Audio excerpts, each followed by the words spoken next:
The one way comes specifically from the development field, which looks at the use of social protection as a mechanism for poverty alleviation, and that's the experience of Latin America, particularly of Mexico.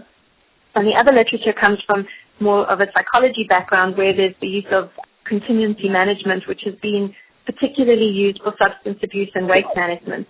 And contingency management really involves paying an incentive for a desired behavior change as close to the behavior change activity as possible. And so I would argue that the developmental field type of use of cash transfers may be more of interest to us because it has more of a structural impact than possibly the contingency management field does. So in this review of the use of cash transfers for HIV prevention, our review, which is submitted for publication at the moment, shows that there are 14 such studies, and that many of them focus on adolescence and education. So many of them are conditioned on school attendance. The vast majority are in developing countries.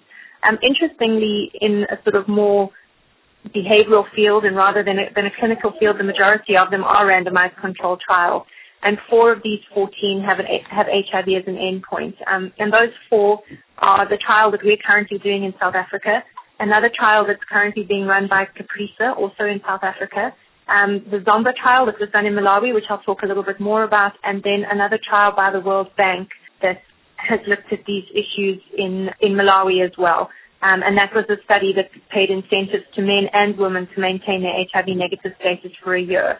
And the incentives in that range from nothing upwards, so it was both a conditional and an unconditional cash transfer. So I think that the questions that are really the big debate looking at cash transfers for HIV prevention recently are, one, can this work for HIV prevention? What are the efficacy results for HIV prevention? And then what is the role of and the support for conditioning? Conditioning has traditionally been used in Latin American countries, but it's had less support in Africa.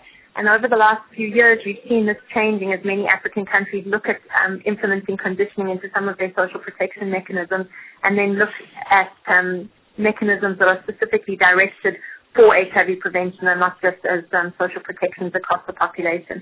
So an example of how conditioning is being embraced in African countries is the changes to our South African Child Support Grant, which originally was based on poverty. It's a means-tested social protection based on income level or poverty. And it was paid to all children whose families met that poverty criteria. New additions to the Child Support Grant have both increased the age to which it will be paid, but have also actually introduced a conditionality. And that conditionality is that young people on whose behalf parents receive a Child Support Grant have to be enrolled in school. It's a soft condition in that the grant won't be taken away from children who aren't in school, but it is a condition nonetheless. At the moment, it's not being implemented because there really isn't the cadre of social workers who would be available to talk to parents whose children are not in school and to get them to attend school. And I think the big thing from sort of an economics perspective in terms of cash transfers is that there have been few studies that have performed a comparison between conditioning and non-conditioning when paying cash transfers, and that's something that's been of interest to the field of economics for a while. So just 2 quick slides to talk about the Malawi cash transfer study, and this is the Zomba trial which we sent out the paper to read previously, and the reason that we sent this out was that this is one of the first results specifically focusing on HIV and adolescents to come out. I have vastly simplified this diagram. If you look on the paper, it's much more complicated than this, but I wanted to really just get the essential points. And basically that this was a cluster randomized trial. It was done in the Zomba district of Malawi, which is Zomba city and its surrounding rural areas. There are 550 enumeration areas in Zomba. 176 were randomly selected, and then these were split equally between intervention and control. Within the intervention arm, there were 15 enumeration areas that were not given cash. The young women in these enumeration areas were not given cash, and that was to assess the spillover effect of having cash incentives being paid in other enumeration areas. 27 enumeration areas received unconditional cash transfers and 46 received conditional cash transfers.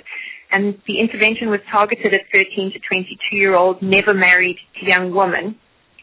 And what was interesting about the study is that the conditioned arm was conditioned on 80% school attendance, and that the payments were split between parents and the young woman whose school attendance was being monitored in the conditioned arm. That's quite unusual. Usually cash transfers are just paid to a parent or head of household. And what they also had within the conditioned arm was that they had a huge range of payments. So parents' payments ranged from $4 to $10, and there were 4 different levels. And girls' payments ranged from $1 to $5, and there were 4 different levels there as well.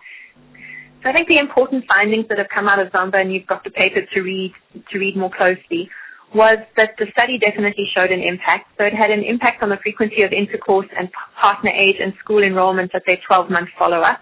And so they saw less intercourse, a smaller age difference between partners, and more school enrollment in girls who were receiving the cash transfer. They then did biological assessments at 18 months, and they saw an impact on HIV and HSV-2 prevalence. And that's one of the important caveats to make when talking about this study, is that it was not an incidence study, it was a prevalence study. And they give some reasons as to why they chose to go that route in the paper, which I won't go into. What was really interesting is that at baseline, they recruited both young women who were in school and young women who'd already dropped out of school, and with the option that those girls could return to school. And what they found out was that there was no biological impact for girls who were dropouts at baseline. There was no difference in the impact between conditional and unconditional arms, except for pregnancy, where we had, I think it was less pregnancy in the unconditional arm, if I'm remembering correctly. And that has implications for feasibility about the implementation of such a cash transfer more broadly. There was no difference by transfer amount. And just to make this point, because it's quite different to what we're seeing in our study site, is that there was a high prevalence at baseline of transactional sex of about 25%. And I think that the point to make further about this was that they found no impact on condom use. And they also noted that the conditional intervention was very expensive to implement, and they estimated that they could significantly cut intervention costs if only an unconditional cash transfer was implemented. And based on their results showing no difference between the two types of intervention, that seems something that would be feasible to do. All right, so I'm going to talk a bit about the study that we're doing in South Africa. It's HPTN068. It's through the HIV Prevention Trials Network, and its local name in Shangaan is Swakuteka, which means it is possible or we can. So I hope you can see this slide copy. Really what it is a very complicated diagram to explain the two components of the study. The study is a multi-level study, so it addresses young women's vulnerabilities due to structural factors like poverty through the cash transfer component, but then it also addresses young women's vulnerability as a result of gender imbalances and gender inequalities through a community mobilization component. And the study is being conducted in the Agincourt Demographic Surveillance Site, which is a rural site in Mpumalanga in South Africa. It's about 500 kilometers from Johannesburg on the border of the Kruger National Park, quite close to Mozambique. It's very rural. It has some subsistence farming, but the plots of land are actually too small to even sustain subsistence farming. Some areas have quite a high level of refugees. We have former Mozambican refugees who flooded into South Africa during the Civil War, and many of those Mozambican refugees now have South African status and remain in the country.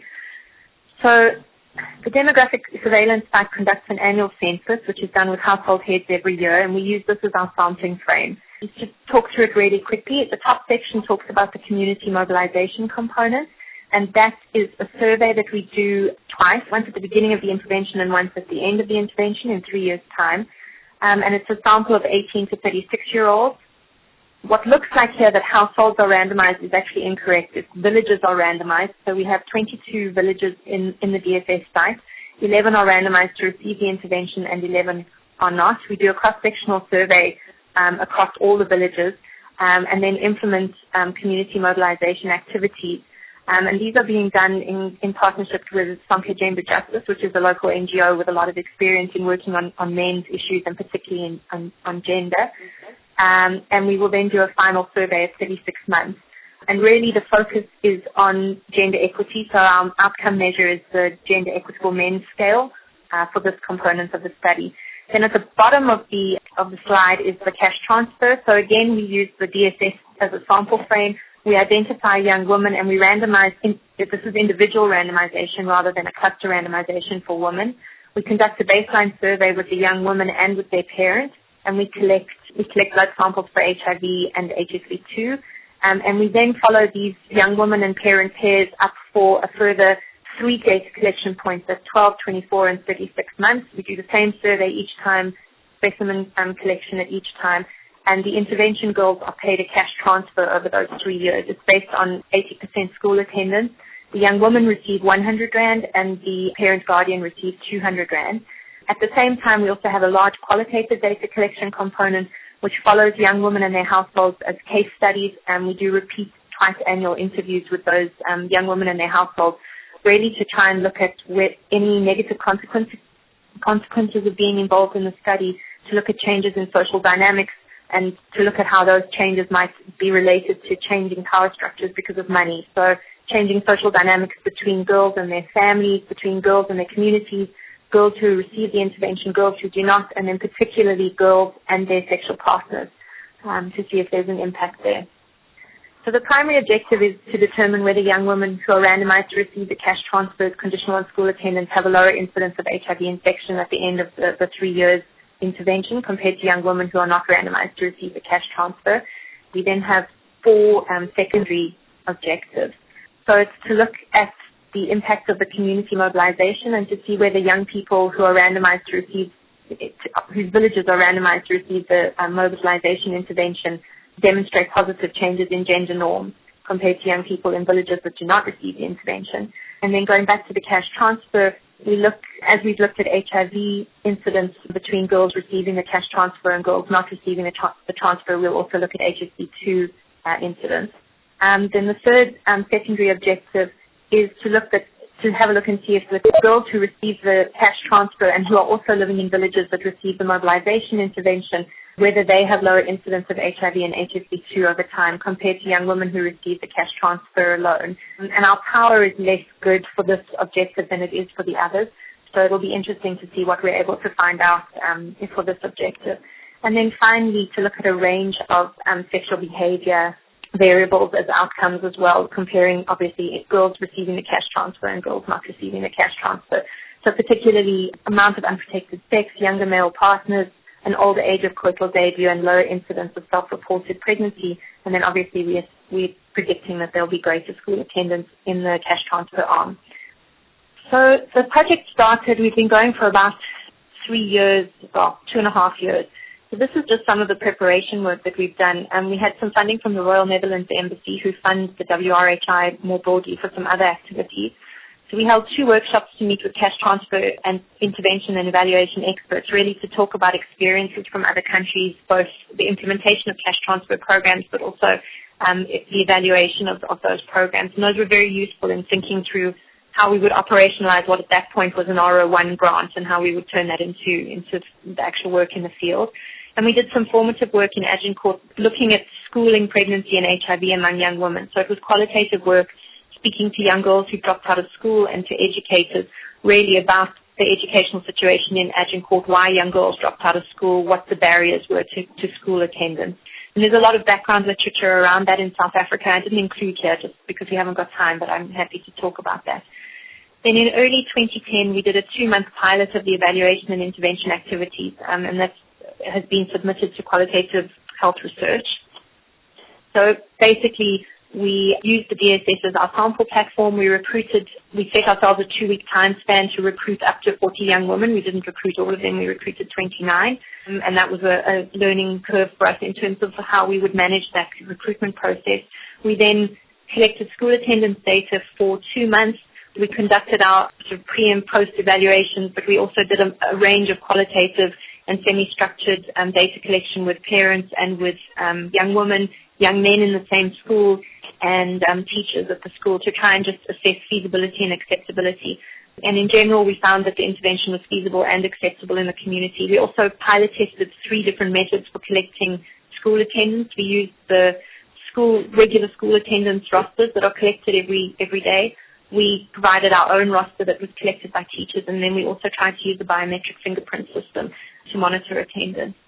Then late 2010, we did some additional formative work to develop a hope scale that we will be have been using in our evaluation of the cash transfer arm.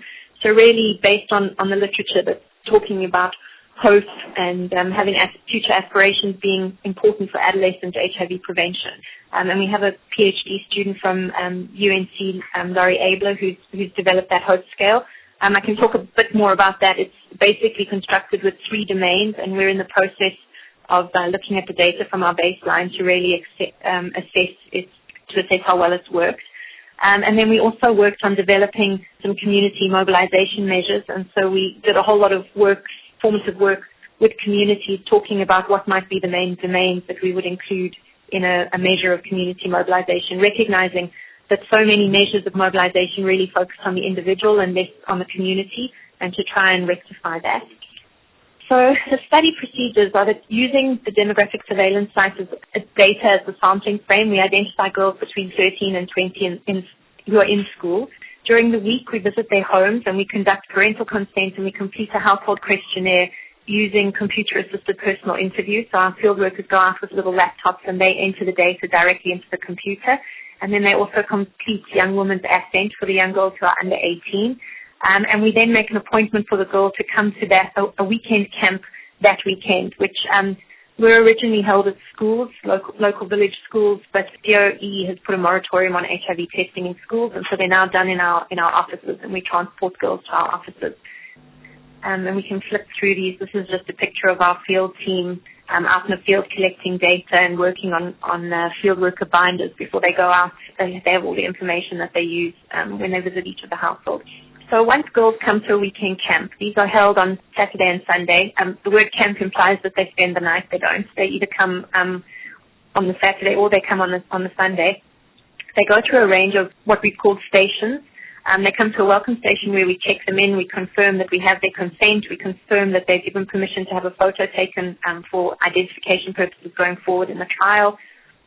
We then complete an ACASI questionnaire. So this actually is 2 parts. The sort of non-sensitive questions are done using CAPI, the same as the household interview, and then the more sensitive questions use ACASI. They go to group pre-test counseling for HIV testing. They have a blood draw, and we do parallel HIV rapid tests. They have individual post-test counseling, and then they go to a randomization station where they're allocated either to the intervention or to the control arm. This is just a picture of our field workers working out in the community, collecting data, sorting out all our laptops to go out into the field, and then these are pencil cases that we give as a thank you gift to young women, because the weekend camp process does take about 5 hours. It's a long day, so we provide some school stationery as a thank you gift. This is just a screenshot of our ACASI program. This is just the opening page. I just wanted to give you a sense of what it looked like. I'm not sure if everyone's familiar with using ACASI, and we can go to the next slide as well, which is just an example of a question. So ACASI basically works. We have a recording in Shangaan. This is the English version, but we have a Shangaan version, and we have the questions and the options recorded. The young woman listens to it on headphones, and then she can select her own answers. The field work is always available if she's having problems and can take over and conduct that whole section as CAPI if she wants to, but we don't really find that that's a problem. So one of the interesting sort of operational issues we've had to deal with is that we're legally required by South African law to report all physical and sexual abuse of minors to authorities, and the authorities are either the police or social workers. We inform parents and young women about this in the consent and assent process, and we remind young women further once we get to the ACASI section that deals with intimate partner violence, and we're using the WHO intimate partner violence questions. So at the end of the survey, because she's done it in private, because it's a sensitive section of the questionnaire, our field workers don't know whether she's answered yes or no to physical or sexual violence. So at the end of the survey, the only way that the field worker can sign out of the survey is to acknowledge that a flag has come up to report to them whether there's been a report of violence. And that gets noted on a tracking form. And the counsellor who sees them for their post-test counselling then provides them also with counselling about the violence issue and collects information and contact details so that we can follow that up and report it to social workers for further follow-up. This has been a big burden on the inadequate local resources, and so we've developed a process of triaging the cases so that we can get the social workers to deal with the current ones. Because obviously these are historical. This is the first time we've seen the girls. They're not related to the study, but to triage them so that we deal with what's current. We've also provided in-depth training to both our counsellors but also to the broader sort of counselling support structure in the community. So our victim empowerment programs that are with our police stations and also with our local social workers. And we've developed quarterly training and debriefing systems for that whole group as well. So we pay young women, as I've said, for 80% school attendance. Every month we go to the schools and we collect a school attendance sheet. We also send field workers to the post office to assist young women and their parents in opening post office accounts and to collect their post office account information, because we've had quite a few problems with girls phoning in and giving us the card number rather than the account number, and this just streamlined our process. And then our first payment was made on May the 15th, which was for girls enrolled in March. So girls who are enrolled in March, we collect school attendance for April, we make their first payments in May. So that it's a 2-month gap. So we have some fairly significant challenges with our school attendance and payments, that the registers are very variable in quality and availability. We sometimes struggle to get them from the schools. So we have poor understanding of account information, specifically among parents who in many instances are poorly literate. And that there's obviously the challenge of processing a large number of payments monthly. And so we're looking at a range of new solutions. The pilot study, the biometrics that we used gave us a huge amount of trouble. They didn't integrate well with the school system. Just in terms of operating the hardware, there were huge problems. But we're revisiting biometrics to see if that might circumvent some of the school attendance data collection problems we're having. Different system, but revisiting the biometrics. And just to give you an idea on progress, so we have ethics approval, we've got lab accreditation, staff are hired, and we've received site initiation from HPTN. We stopped enrolment in October at the end of last year to sort of sort ourselves out and get ourselves ready for a further year of field work. But at that point, we had just over 1,900 young women enrolled. HIV prevalence is about 3%. It's less than we'd expected. We'd guessed it at about 8% based on the data we had available. And our HSV-2 prevalence is 5%. So at the moment, the study is powered on 2,660 HIV-negative women, but because of the potential for stigma, we're retaining HIV-positive young women in the cohort as we move forward. And so we really will stop once we reach our 2,660 negative young women, although we're guessing we're going to enroll 2,900 young women in total. We have 70% of our HIV-negative women enrolled. So I think to talk about some of the gaps that exist in cash transfer literature and what's currently being done, is that cash transfer studies have been predominantly done so far in rural areas. So we need to think, what about urban areas where we expect the greatest population growth in the near future and where many young adolescents will be located? There's the fact that there is significant urban poverty, and if we're using cash transfers as a intervention mechanism to address poverty as a structural driver, we need to think about adolescents in urban areas. When we think about urban areas, there's the challenge of migration, particularly in cities like Johannesburg. We have a huge amount of in and out migration and generally lower social stability than we see in urban areas. What we are thinking about from a WRHI perspective, and which I'll talk about a little later after Emilie's spoken, is can we look at conditioning on health services, so maybe more a contingency management kind of model rather than education, and how would we then integrate with public health care systems? And we need to better understand the adolescent urban context. Additionally, the vast majority of studies, ours, the Zomba study, are focused particularly on young women. The Caprita study is not. It looks at men and young women. But I think we need to look at young men, and for young men and for young women, but particularly for young men, does providing cash to young adolescents encourage antisocial use and sort of unexpected and not planned use of cash. We can go to the next slide. I think that this is where the next slide is where Emilie takes over, and it's really to talk a bit about some work we've been doing in the Johannesburg inner city to try and better understand urban adolescents. I'm going to hand over to Emilie. Thanks, Catherine. I think my slides are going to cause problems because they're quite big and have photos on, so they might be a little bit out of sync, but I'll try. So now I'm going to be talking about work that we've done with adolescents in the inner city of Joburg in Hillbrow, where we're based. And this is through a study called WAVES, which is the well-being of adolescents in vulnerable environments. And I know those of you at the meeting will have had a brief overview of this, so we're just going to go into a bit more detail today. Hillbrow, as you can see in the picture, that's quite a typical building in Hillbrow. It's a very densely populated area of the inner city with a lot of migrants, both internal and cross-border. And Hillbrow is infamous for violence, drugs, and sex work. So WAVE is taking place in 6 cities around the world, as you can see on the map. And each city has chosen its own vulnerable area. So we're focusing on Hillbrow in Joburg. And each site is working with both young people and key informants who work with young people in that particular city. And we're focusing on adolescents between the ages of 14 and 19. And there's approximately 100 taking part in each site. So we're coming to the end of phase 1, which was qualitative research, which I'll talk you through in a minute. And this will lead into phase 2, which will be a survey taking place in each city with young people addressing the issues that have been raised in the formative research. Okay, the aims of the study were to learn more about young people's health, so young people living in vulnerable environments, and to explore what kind of interventions exist for young people with the aim of eventually designing something to actually help improve the health of young people. And we also wanted to consider the use of mobile technologies both in research and intervention design. And that's going to be discussed more in phase 2 of the research rather than the formative stage. And as I've said, we did this through working with young people and key informants in the area. So overall, it's been successful, but it has been challenging. It's been really, really interesting working with young people in an urban environment. I think one of our main challenges was recruitment and getting young people involved. And this wasn't because they weren't interested or didn't want to take part in research.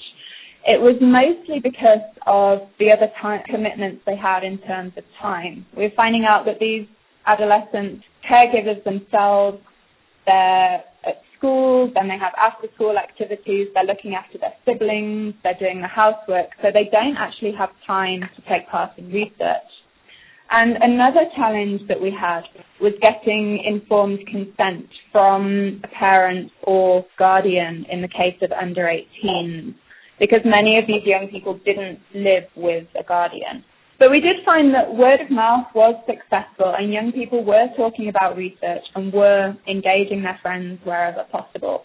So I think the lesson is definitely to capitalize on school holidays, on groups of young people that are already meeting and try and use them as a way of recruiting. So you might notice the pictures on some of the slides. These are all from a photo project that we did with 11 young people back in the end of last year. So part of WAVE was to explore creative methodologies and how we can do interesting and exciting data collection with young people. And we've done this through a variety of means. We've used the photo project, which lasted for a week. So young people came in, were taught photography skills, and then went out into their neighborhood to take pictures of their daily lives and the kinds of challenges that they face. We've also done one-on-one interviews with adolescents, talking to them about their lives and their experiences of living in Hillbrow. And then we've also done community mapping combined with focus groups. And the 2 images that you can see in the slide from a community mapping exercise that we did, where basically we asked young people, divided into groups of boys and girls separately, to talk about their communities, to talk about the places that were important to them, where they hung out, where they were scared of, where they spent their time. And then these were used to talk about other issues. And it was really interesting when we worked with one group of boys, asking direct questions about health didn't really yield any answers. But then we talked about safe places, and he said, I go to this local park. And I asked him, why do you go to the park? And he said, well, I'm safe there. And when I asked him what he was safe from, he said, I'm safe from myself. I get very, very angry and I need help with anger management and with stress issues. So I take myself away to this park to be alone. And I thought that was really interesting because it hadn't come up before, yet in relation to place, he was able to vocalize it. So I'm now just going to talk you through a couple of case studies that have come out of interviews that we've done. I have changed the names of the young people. So these quotes are from a girl who I called Sylvie, who is 15, and she's a Congolese migrant living in a shelter for girls in Hillbrow. There's about, I think before Christmas, there were about 20 girls there living in dormitories. They were supported to go to school, had to help out with the housework and look after the shelter.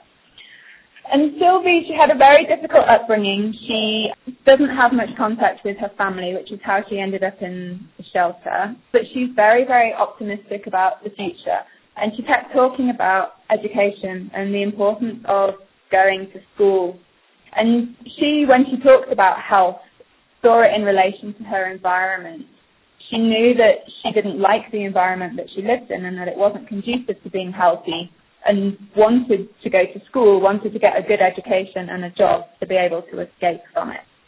These are some quotations from who I called Sia, and he's 17, and he said to the interviewer, he said, "My situation at home is a bit rough." So he now lives with his father after his mother died and after he'd lived with his grandma for a few years. But they don't have much money at home, so he started working, selling flowers, getting a bit of cash when he can. And he wants to go to university and is very, again, hopeful for the future. The thing that came out of his interview was how he felt very discriminated against because of where he lives, because people think Hillbrow's dirty, they think it's unsafe. And he was quite saddened by that fact. But then the flip side of that is he also saw Hillbrow as a place of opportunity.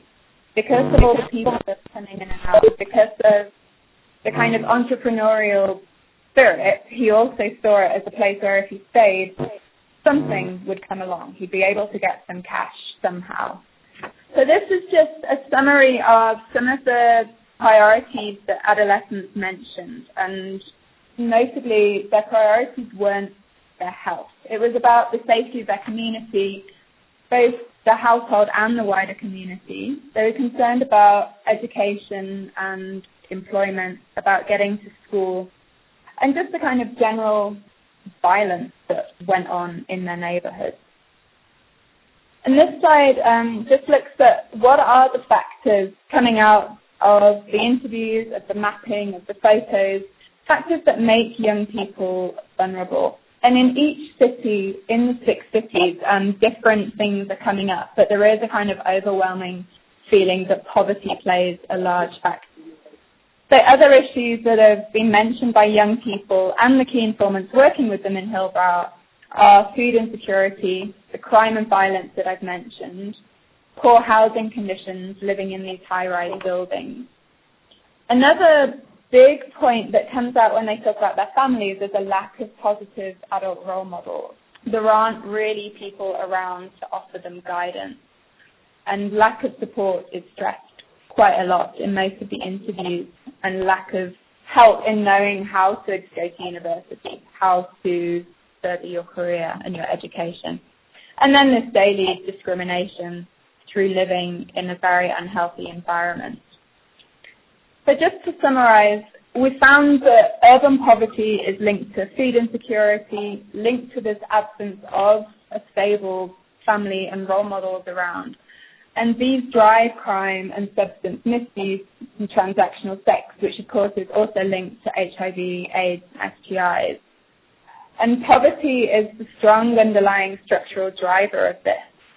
And everyone we spoke to that did work with young people in Hillbrow, they all said, we want to do more. They were all very, very helpful. They said, you know, we work in a really challenging environment. We don't have the resources, but we want to do something to improve these young people's lives. And young people themselves were saying, you know, we need help to improve our lives. And I think this slide is just maybe to think a bit about being flexible in research and intervention design. So initially we set out to answer a question about health, whereas the people we're speaking to aren't talking directly about health. It's about structural factors. It's about their environment. It's about their family situation. It's about violence and gender norms in their communities. So living in this context means it's not their priority. So we need to think creatively about how to address this and how to design an intervention that actually meets the needs of the young people living in Hillbrow and all the other cities that are also taking part in this research. So I'm just going to hand back to Catherine, who's going to link cash transfers back to the urban context. I'm just going to mute myself again, so over to you, Catherine. Thanks.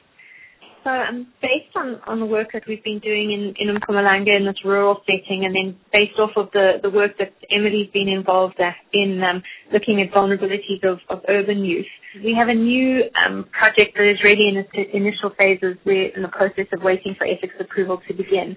And it's a study that's funded by USAID, and it's a partnership between ourselves at WRHI and Johns Hopkins.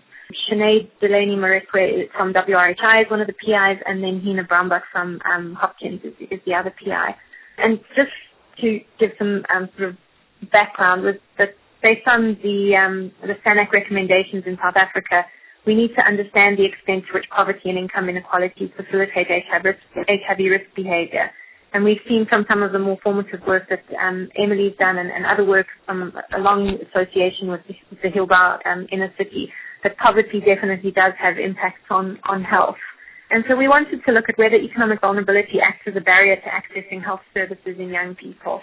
And also, could HIV risk behaviors such as transactional sex be substituted, and could we use cash transfers as a mechanism to do this? So I'm going to give you an idea of the study design, and then we'll look at some of the objectives of the study. As I say, we haven't yet started.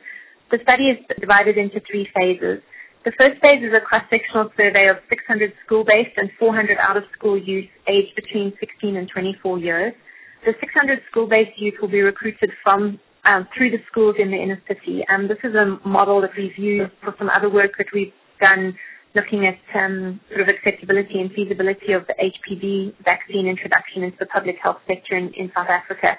And although there are some challenges to working with school-based recruitment, it certainly is, I think, a good method for working in the inner cities, where visiting participant homes and doing, creating a sample frame from visiting individual households is relatively difficult and unsafe in some instances. So the in-school youth will be recruited through school. The 400 out-of-school youth will be recruited using respondent-driven sampling, and Emilie can possibly talk more about that if people have questions. It's a method that we've used previously in some other work we've done with men, not with youth. Then in phase 2, we would do a randomized control pilot intervention, which we would do with just 40 youth to try and establish a model for paying cash transfers. And we're still thinking about what the elements of that would be, and they would certainly be informed by what we find from phase 1. But it's to think about potentially paying out a cash transfer based on accessing healthcare facilities or performing some sort of preventive health behavior that's linked to HIV, and that will be fleshed out once we have the data from phase 1. And then phase 3 is a mixed method evaluation of the 40 youth who were engaged in the pilot intervention, looking at acceptability and feasibility with these young people as participants, but also with their parents, with educators in the local schools, and with healthcare providers. Sorry, I seem to have missed out a slide, which I can talk you through quickly. So just to let you know what the specific aims of the study are. So the one was to determine whether and how poverty and other economic vulnerabilities influence sexual risk and protective behaviors among sexually active youth aged 16 to 24 years in Hillbrow. Then the second, I think it's been covered in the description of the 3 phases, but is to develop and implement a pilot intervention using direct cash incentives to promote HIV risk reduction and the use of healthcare services. And that pilot would run for a period of 6 months. And part of that would be the feasibility, determining appropriate delivery mechanisms and how that intervention might best work. And then the final specific aim to evaluate the feasibility and acceptability of the cash transfer intervention in this setting.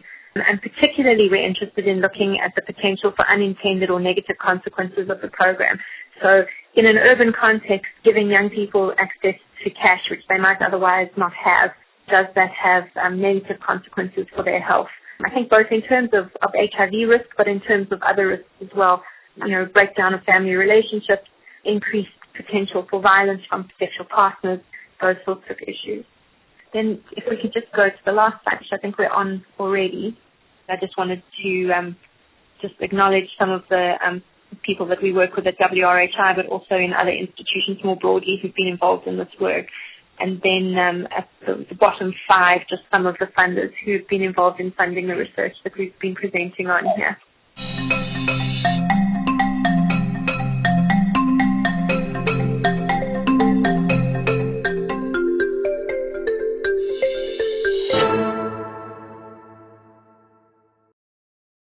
In the second presentation, there was a mention that they wanted to do youth support groups. I just wanted to know whether it was formed and what was the experience in that. Okay, do you want me to answer? I think that was in relation to my presentation. So as part of the interviews, all the young people were asked for their suggestions of what they would like to do if they had the freedom to design an intervention. So one person said youth support groups. So we haven't compiled all of our data yet, but then when we do eventually get to designing an intervention, we're going to take what everyone said into account. And it was also interesting to see how many young people did already go to various support groups, whether it was for HIV positive youth or kind of extracurricular activities after school. Thank you for these wonderful presentations. We learned a lot from them. I don't know whether I missed it, but I just wanted one clarification. In the first presentation about the RCTs, it was an amazing study that you presented, and I hope we get to hear the published results soon. What I was wondering is I couldn't understand clearly what is the conceptual link between offering cash and risk reduction. Is there some program happening? Okay. Hello? I think we have your question, which is what is the theoretical basis for which offering cash would affect HIV risk? So I think that this refers to some of the background literature that I didn't cover in this presentation. It's what I usually try and include at the beginning of talking about the cash transfer work that we're doing. So it's less theoretical and more empirical, really, based on data that we have from particularly sub-Saharan Africa. Is that a lot of the adolescent work that we do, that I'm involved in personally, stems from a large nationally representative survey of adolescents that we did in 2002, 2003, and we published extensively from that. It was a cross-sectional survey that really looked at risk factors for HIV infection among young people aged, just remember, 15 to 24. And the work around education really stemmed from that and some parallel work being done elsewhere that seems to indicate that there's an association between education and HIV and decreased risk of HIV infection. And I'm not sure that we completely understand what that link is and what the mechanism is around school attendance. What we do know about it is that it seems not to be about how well you do at school. It seems to be more about just attending school. And what's very interesting is that it seems to be an impact, certainly from our data, that was only seen for young women. It was not seen for young men at all. And other countries have shown similar relationships. Less, I think in other countries it's not only limited to young women, but it's certainly that young women show the strongest effects. So if you look at the data from Uganda documenting the decline in HIV over the last, I'm not sure what it is, sort of 10, 15 years, you've seen declines in all groups, but the steepest and most, the most exciting declines in HIV have been among young women with secondary school education. So we see this relationship between what we call education, but is often sometimes really actually just school attendance, and HIV across sub-Saharan Africa. We've seen it from Zimbabwe, we've seen it from Uganda, we see it in some of the South African data, and so linked to that is the data that we see from South Africa around the child support grant, which showed that families that receive a child support grant, which is a form of social protection paid by the government to poor families in South Africa, that there is a link with higher school attendance among young women in particular, among children in the family generally, but particularly for young women. And so that gave us the idea to use cash transfers to increase school attendance for HIV prevention. But I think that that's really going to be one of the interesting things that we're hoping to find from our data, is to try and better understand what is the mechanism, what is the causal relationship between education and protection against HIV. Is it an increase in confidence? Is it that young women's time is allocated to what is usually seen as a safe space, where they're engaged with activities and they're not free to engage in sexual activity? Is it that they get HIV knowledge from schools? And so it's really to try and understand and unpack what the mechanism is between school attendance and HIV prevention. Kath, is it not also the case from the Zomba data that there seems to be some indication that in that particular trial that partly what was going on is that having access to cash seemed to change what the frequency of partner change and transactional sex, in the sense of when I visited and talked to the authors of that, how they described it to me was that there was sort of a churn that would go on where young people would have sex, young girls would have sex with multiple partners in order to get cell phone minutes and gifts and various things, and that frequently that was with older partners or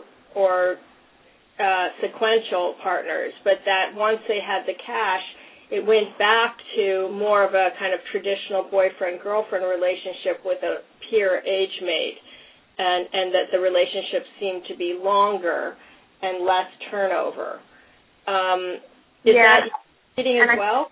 Yeah, and I think that what was also, it's not in the paper that I remember seeing now, but I seem to remember hearing it from either from a presentation that the World Bank did or some other publication. But I think that in the Malawian context, it also prevented young women from getting married at a young age, that they saw that in the intervention arms they had less marriage.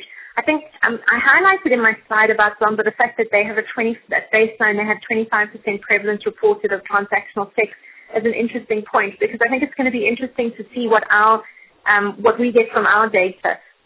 We've enrolled just over 1,900 young women, and we've had a look at some of our data, and our reporting of transactional sex is much lower. It's only at 4% at the moment.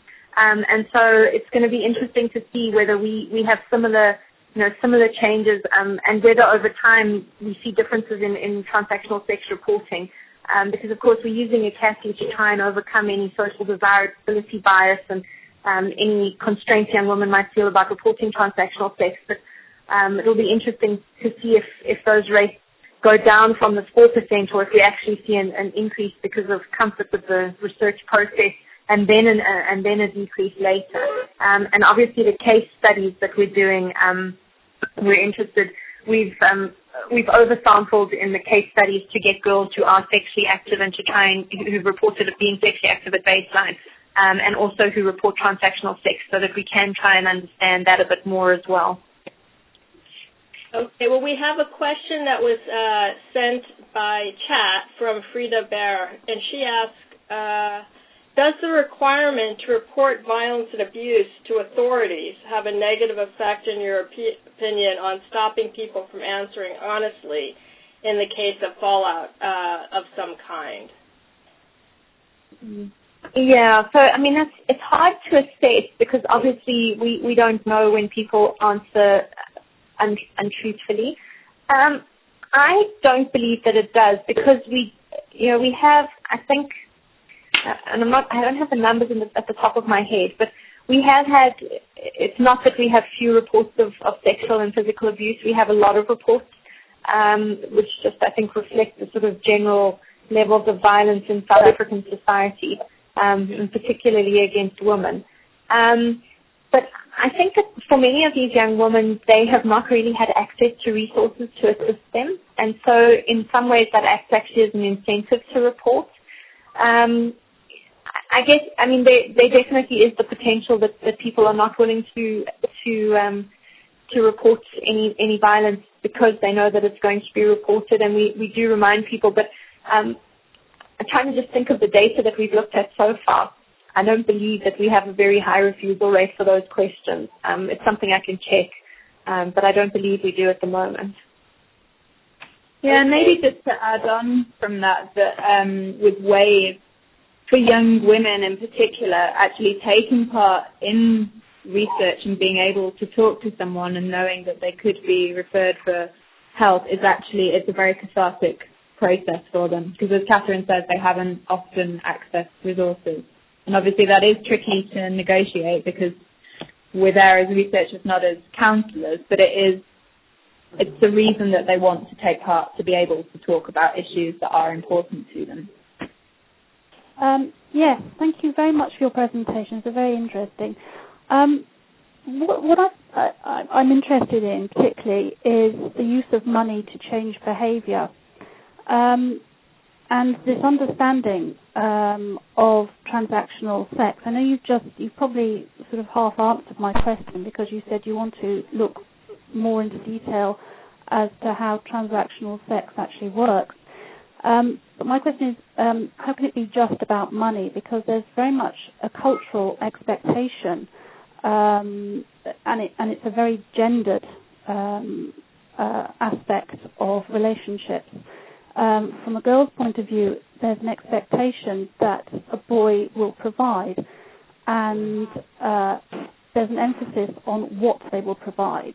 You know, what is the material significance of the gift from the boy? And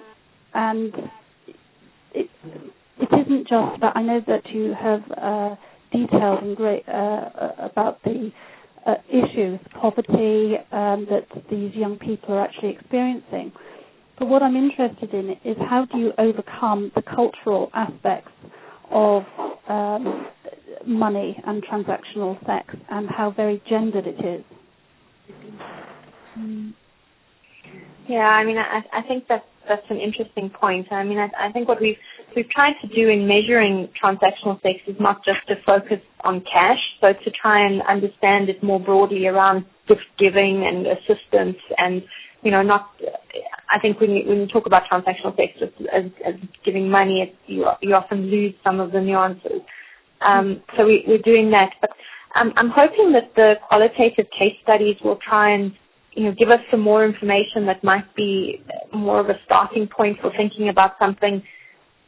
Because I agree with you, if you have a behavior that's culturally embedded, it's obviously going to be difficult to change, because it's not just about the money, it's about the associations and the relationship.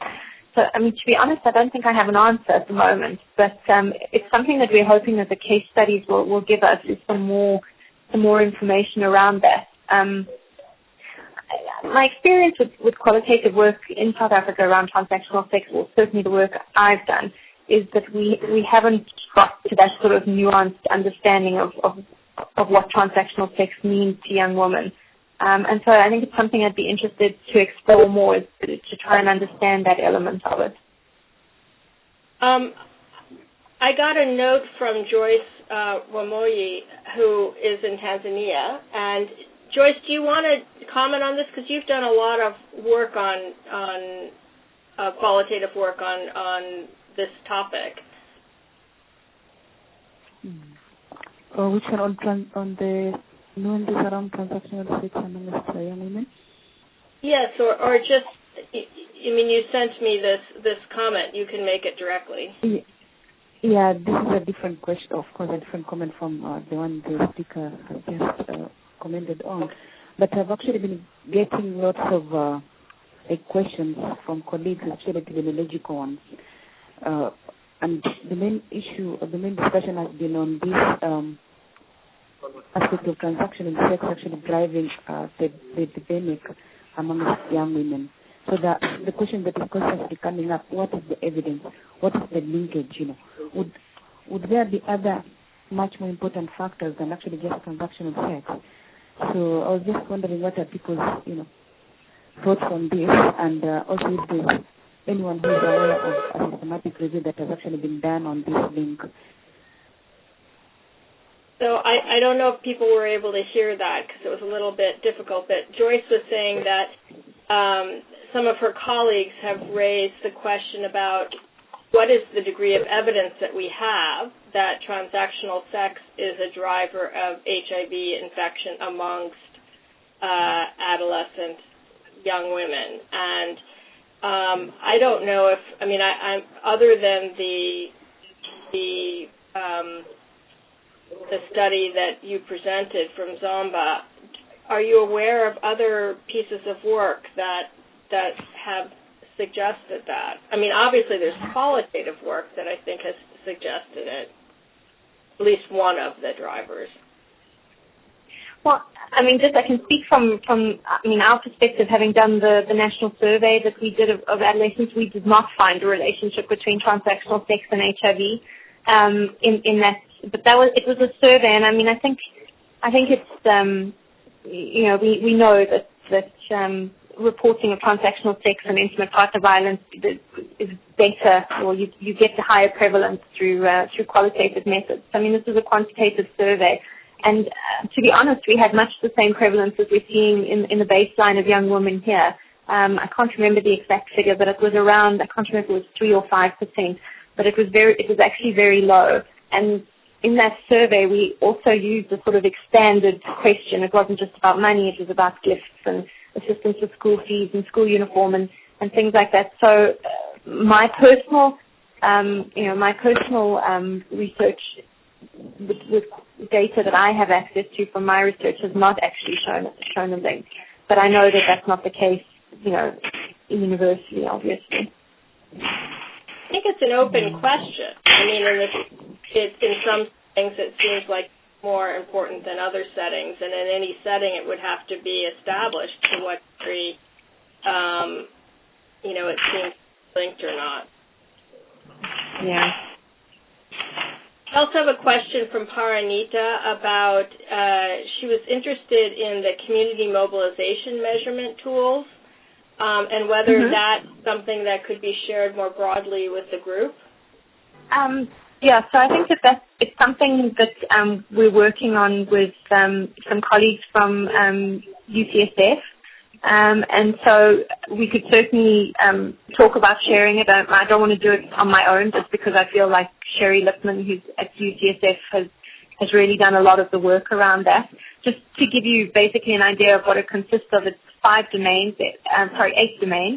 So it looks at measuring collective efficacy, shared concerns around HIV and shared concerns around gender, collective actions, community consciousness, leadership and political structures, organizations and networks, and civic participation.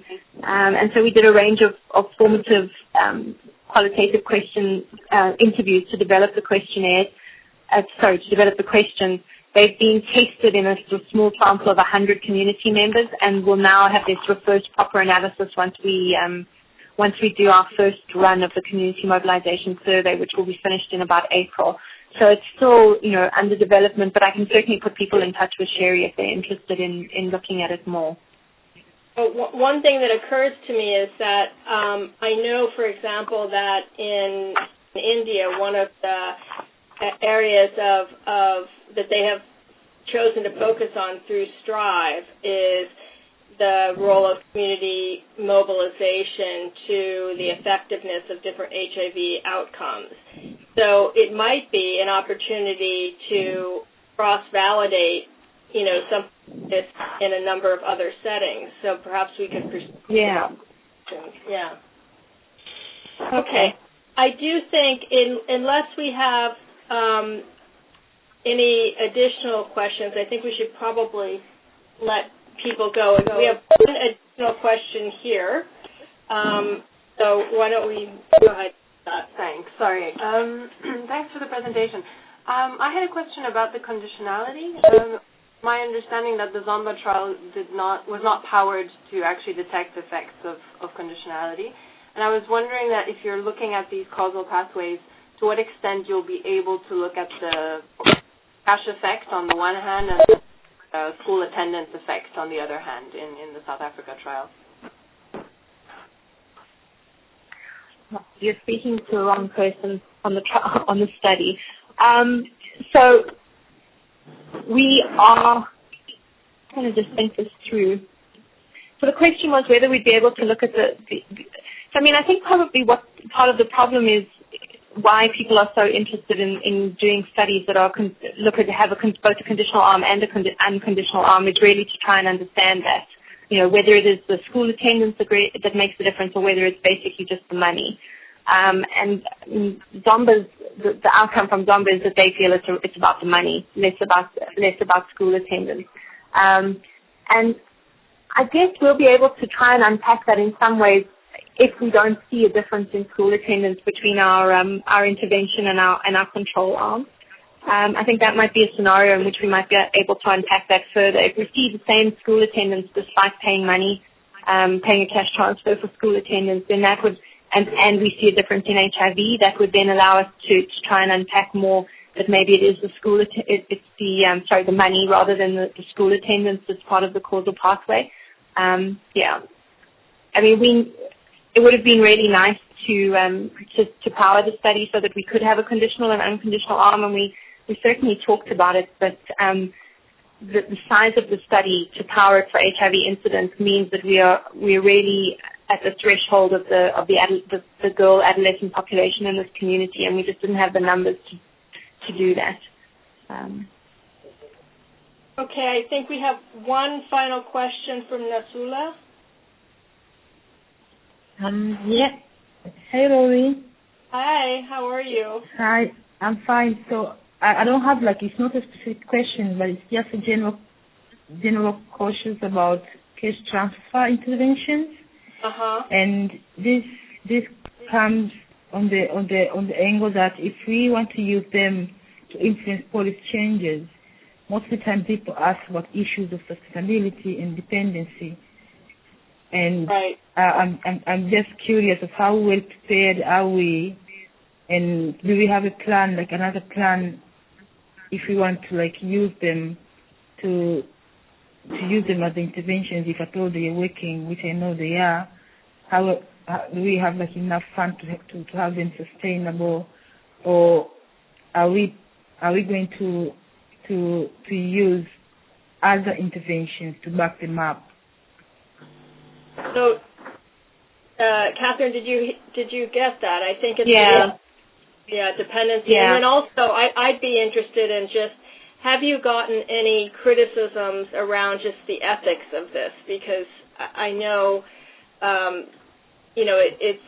there are some people who find them quite problematic, and I just wondered, in both levels of criticisms, have you had to confront those at all? Yeah. So I think from a sustainability perspective, I mean, were this trial to be found to be effective, I don't think that our sort of policy recommendation would be that there should be another form of social protection. I think specifically for the South African situation, I think our recommendations would much more be around using social protection mechanisms that already exist, probably the child support grant, and to look at putting hard conditions on the child support grant, and that would probably be the policy recommendation that we would make. Because as I said, the child support grant has recently had conditions added to it, but it's a soft condition that it's really if young people whose parents receive the child support grant are not attending school, then the parents are obliged to provide proof of school enrollment, not actually school attendance. But there doesn't seem to really be any mechanism for that to be done. And the idea is that if young people are not enrolled in school, that would be referred to a social worker who would then go and meet with the family and intervene. And our experience with social workers in rural areas, in this study site, which is 80,000 people, 80,000 people, we have 4 social workers. So there really isn't the capacity to actually implement the program. And the soft conditioning means that you won't stop receiving your child support grant if your child is not enrolled in school. So I think that from a sustainability standpoint in South Africa, I think we're fortunate that there's a sort of policy framework and an implementation framework that we could latch onto to make recommendations around. And I know that that's not necessarily the case with other countries. Then in terms of ethics, we haven't actually had we haven't had actually any sort of negative sentiments about the ethics of providing the cash transfer. At one point, in the development of the grant, we talked about potentially providing a cash transfer for young women remaining HIV negative during the duration of the study. It was sort of one of the formats of the study we've thrown around, and we certainly got a lot of feedback on that, saying, we weren't entirely comfortable with that either, given that these are young women who potentially their marginalized status in society has led to them being HIV infected. The HIV infection means they're going to be more marginalized, and we're then going to marginalize them further by taking money away from them. And so that we certainly had some feedback around the ethics. But otherwise we haven't. I think from sort of the lay community, I participated in a radio talk show around the study a while ago and was interviewed on a radio show. From the sort of general community, there is a sort of revulsion around paying money for health behaviors. Some of the comments I got was, have things really got so bad that we must pay people to stay HIV negative? And my response was, if that's what it takes, yes. So from in that way, yes, but nothing more than that. And certainly not from our study community. I think our study community has actually not raised any issues. We were concerned about introducing a randomized controlled trial and how people might understand that some people would guess and some people wouldn't guess. But we have a very research-literate community here, and we haven't had any issues raised. Right. And just thinking about reimbursements in general, not just cash transfers, when we ask men who we do research with about what they think about reimbursement for staying healthy, they all say, well, it's a huge incentive. So it's coming from participants themselves that offering a monetary incentive is a positive thing. Okay, well, I want to thank you both and thank everyone who has stayed on beyond the allotted time, because I think it's been quite rich.